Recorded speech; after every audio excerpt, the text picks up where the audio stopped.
Rebonjour, j'espère que vous allez bien, très bien, c'est Nas Réaction. Et je voulais revenir, je pense, une dernière fois, voilà, sur la disparition de Julie. Voilà, l'ex de TK78, The Kerry 78. Donc, The Kerry 78 a fait un live et il nous a apporté des éléments. Il y a eu aussi des articles de journaux, de nombreux articles de journaux sur Julie et sa disparition définitive. Et je vais revenir sur plusieurs points. Je vais revenir sur plusieurs points, notamment les circonstances de sa disparition. Je pense qu'il y a plusieurs facteurs. Et sur les regrets de Jawed, de The Kerry 78. Donc dans le live, il a dit que le dernier message qu'elle lui a envoyé, enfin c'est une réponse à une story, c'était le 12 février et qu'il l'avait vu le 12 janvier, quelque chose comme ça, au courant janvier, et qu'elle est venue chez lui et qu'elle attendait en bas, qu'il ne voulait pas la faire rentrer, qu'ils ont été finalement manger une crêpe ensemble et qu'elle voulait revenir avec lui. Et qu'elle voulait revenir avec lui et qu'il a refusé et il s'en veut. Il s'en veut. Il se dit que si il aurait accepté, peut-être qu'elle n'en serait pas arrivée là. Peut-être qu'elle serait pas partie. Donc après, apparemment, elle aurait eu des problèmes dépressifs. Donc la dépression, c'est une maladie. C'est une maladie, malheureusement. On peut essayer d'aider quelqu'un, surtout par l'écoute, à écouter quelqu'un. Un dépressif, c'est pas en lui parlant, en lui faisant la morale, en lui disant claque des doigts, tout va aller bien, tout ça. Non, c'est l'écoute psychologique.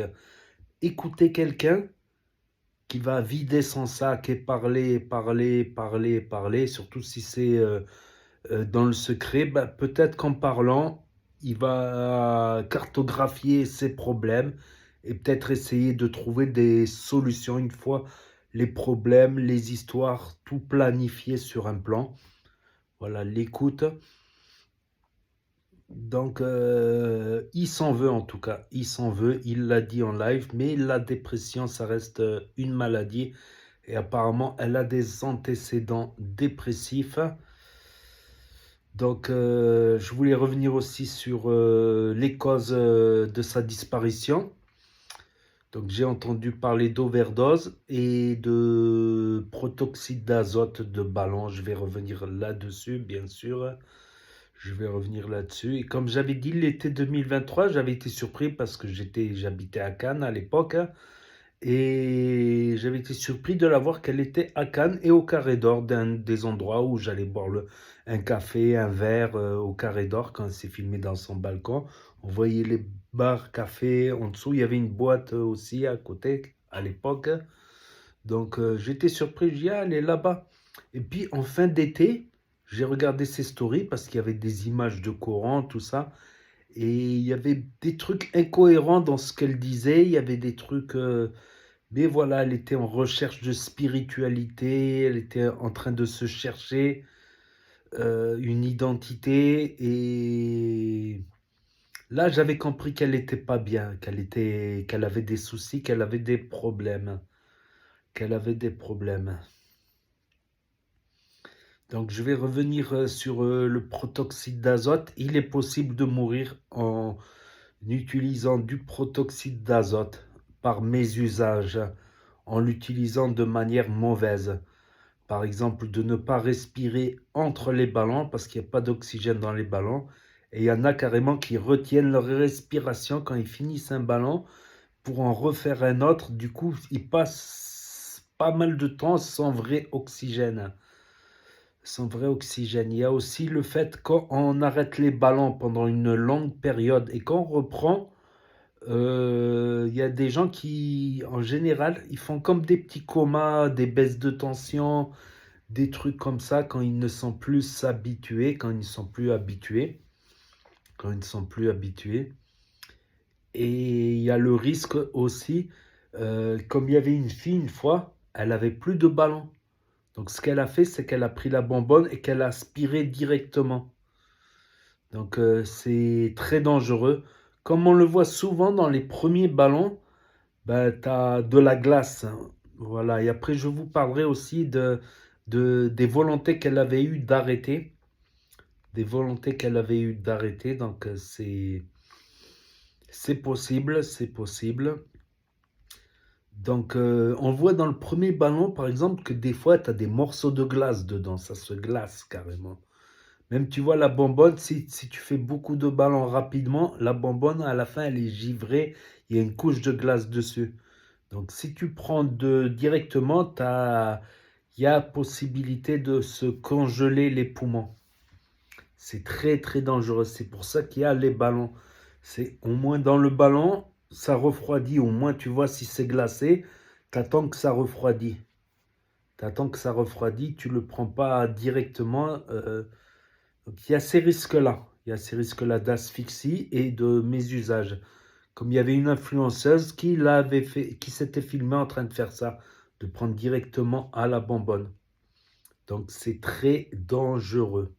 C'est trop dangereux même de l'utiliser comme ça. Ça arrive des fois quand il n'y a plus de ballon. Une meuf, elle m'avait dit qu'elle l'avait fait carrément, sans ballon directement. Donc c'est un gros risque. C'est un très gros risque. C'est très dangereux. C'est très très dangereux. Voilà. Moi, j'en avais déjà pris à l'époque. La première fois, c'était même pas connu. La première fois que j'ai essayé, je savais même pas que c'était ça.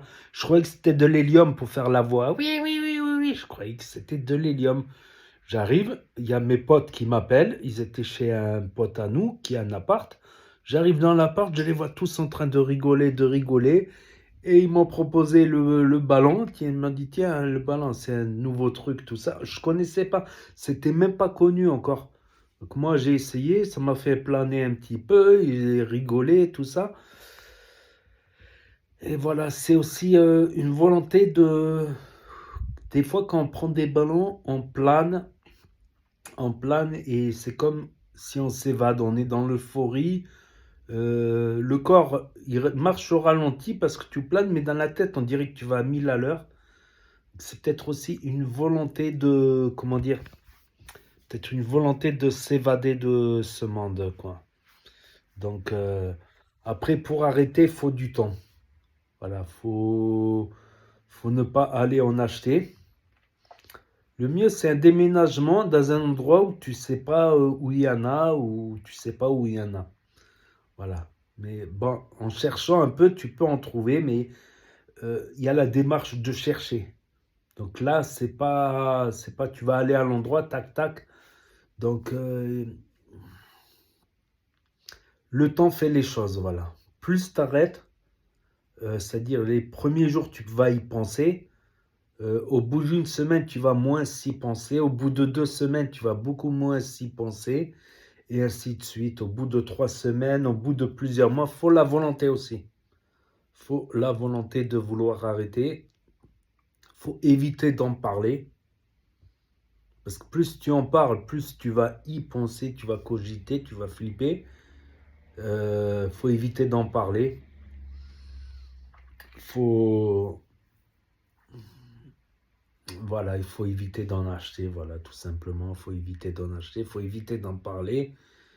Et le temps fait les choses. Le temps fait bien les choses. Il faut essayer de trouver des occupations, des trucs qui vont t'occuper, qui vont t'éviter de penser à ça, à ta dépendance, à ton addiction. Parce que c'est dangereux, bien au-delà. Ça bloque les vitamines D. Pas les vitamines D, je sais plus, B12. Même si tu prends une supplémentation, elles seront quand même bloquées. Donc j'ai regardé un reportage aussi, il y a plein d'effets chimiques dans le corps, c'est pas bon du tout. C'est pas bon du tout. Donc on a appris des choses, quoi. On a appris que t'es qu'à la revue, voilà, et qui s'en veut. Après, il aurait pu se remettre avec elle sans non plus l'afficher. Après, oui, des gens, ils vont te photographier dans la rue, mais ça aurait été possible de se remettre avec elle sans s'afficher, sans se mettre dans les réseaux, peut-être. Peut-être ça aurait été... je change de bras là parce que j'ai... Voilà, je fais une vidéo rapide, voilà, j'ai... Ouais, j'aurais dû mettre le trépied ou quoi, mais c'est pas grave, c'est pas grave. Donc, c'est un sujet délicat. C'est un sujet délicat. Je crois que j'y reviendrai plus sur ce sujet. Je suis choqué. En fait, j'arrive pas à y croire. J'arrive pas à y croire, quoi. C'est parce que je suivais TK78 depuis longtemps par rapport au gaming, ses lives, ses vidéos, humour, tout ça. Et à force de suivre, ben, on s'attache aux gens qu'on suit, quoi. Comme si on les connaissait, quoi. Comme si on les connaissait. Donc, je suis choqué. Voilà, que son âme repose en paix. Et que dire de plus? Que dire de plus? Je pense que c'est la dépression, quoi. Que c'est une dépression ou qu'elle a fait un mauvais usage ou que des bonbonnes. En tout cas, voilà. Elle a essayé d'arrêter. Comme elle a essayé de se mettre dans la religion, c'est pas évident. C'est pas évident et voilà. Donc je vous dis ciao. Voilà, à bientôt pour de nouvelles vidéos sur les actus des influenceurs. Allez, tchuss, c'est là d'autres vidéos vont s'afficher.